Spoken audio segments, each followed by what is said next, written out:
বিয়ের পর থেকে এসেছি এখানে শ্বশুরবাড়িতে। ভেবেছিলাম অনেকটা হয়তো আদর যত্নে রাখবো এই শ্বশুরবাড়িতে, তবে কোনোটাও কিন্তু আমার ঠিক হলো না। কারণ কি জানো তো, বিয়ের পর আমরা তো এসেছি আর সারাদিন সবার কাজকর্ম, মানে সবার জন্য ফাইফরমাইশ খেলে, মানে মাসের কাজ করে কারো কাছে কিন্তু নাম পাবো না। কারণ সারাটা দিন কিন্তু আমরাই সবার জন্য রান্না বান্না সব কিছু কিন্তু আমরা করি।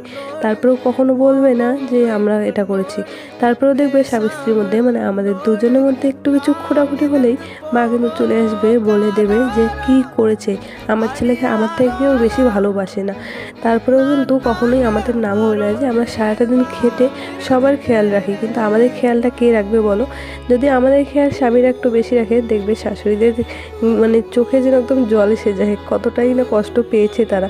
আচ্ছা, আমরা তো সারাটা দিন তোমাদের জন্য সারাটা দিন রাত খেটে যাই, কিন্তু আমাদেরকে কে দেখবে?